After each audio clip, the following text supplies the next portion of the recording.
Il y a 43 ans, cette tombe était méconnaissable. 3 jours ont suffi pour la rendre visible et digne de quelqu'un. C'est grâce à l'implication du ministre délégué à la Défense nationale, en charge des anciens combattants, alertés par la famille du premier sergent Mbavou Ndogo, qu'une pierre tombale a été posée. Une brève cérémonie, mais significative.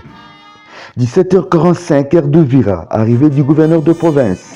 5 minutes plus tard, les cortèges de leurs excellences Aimé Boji, ministre en charge de l'industrie, Floribert Anzoulouni, ministre de l'intégration régionale, ainsi qu'Eliezer Ntambwe, ministre délégué à la défense nationale en charge des anciens combattants, sous les sons de la fanfare militaire. Après les honneurs militaires, le passage des troupes, l'hymne national exécuté, vient les moments des discours. Le premier, c'est les représentants de la famille Mbavou Ndogo. Le premier sergent de la force publique qui reconnaît le geste de grandeur posé par le ministre délégué Eliezer Ntambwe avant de formuler quelques recommandations au gouvernement provincial.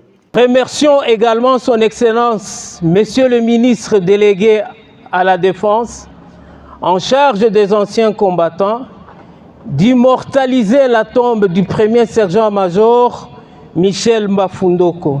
La famille du premier sergent-major formule les souhaits suivants. 1. Construction d'un monument à Baraka. 2. Indemniser les anciens combattants congolais.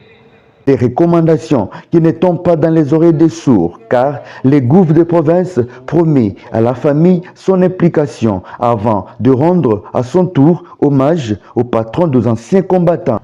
À la famille, nous tenons à dire que la province va tout faire pour pouvoir s'impliquer dans les doléances qui ont été évoquées ici sur cette tribune. Ce geste qui vient d'être posé par le ministre délégué est un geste qui ne sera jamais oublié dans l'histoire de notre pays, pour nos compatriotes, pour nos frères. Tout est prêt. La délégation gouvernementale se dirige vers le cimetière Moulongwe.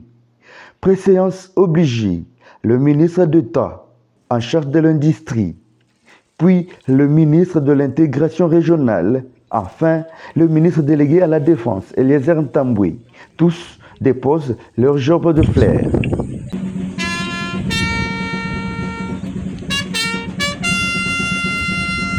La meilleure façon de motiver ceux qui s'engagent pour la défense de la patrie, c'est d'honorer ceux qui sont passés, ceux qui ont vécu. Voilà pourquoi Uvira étant la ville de la résistance, il fallait honorer ces vaillants dignes fils du pays, du nom de Michel Mbavou Ndogo, Mbavou Moya comme on l'appelait. C'est d'une fils de Fizi qui s'est battu et qui a montré de quoi les Congolais sont capables. Aujourd'hui, on peut croire que l'armée congolaise est faible, c'est par manque de connaître l'histoire. Grâce à l'armée congolaise, les Rwandais existent, l'Ouganda existe, la Tanzanie existe, et l'Éthiopie existe. Même la Belgique a été sauvée par cette armée, cette force publique. Le mal est que nous enseignons peu l'histoire du pays. Un membre de sa famille ne retient pas son émotion. Eliezer Ntambwe est un envoyé de Dieu. Niko na sa vile tu ni miujiza. Tangia baba alikufaka, atuonake ase mtu wa kutuliza hivi na hivi. Meme pansio yake atupatake, make tu tuko tu sijue niseme namna gani. Aki leo mimi naona kama ni vitu moja ya miujiza. Mungu amsaidie, amuzidishie kabisa. Combien de gouvernements qui se sont succédés, et même le gouvernement de Mobutu qui est témoin oculaire, qui a vu le vieux, ils n'ont rien fait pour lui. Vous avez vu la tombe dans quel état elle était. Vous avez improvisé, vous êtes venu pour une mission de sécurité, mais vous vous êtes donné corps et âme pour immortaliser notre papa. Nous disons encore une fois merci. Pour la petite histoire, le premier sergent Mbavou Ndogo est né vers les années 1900.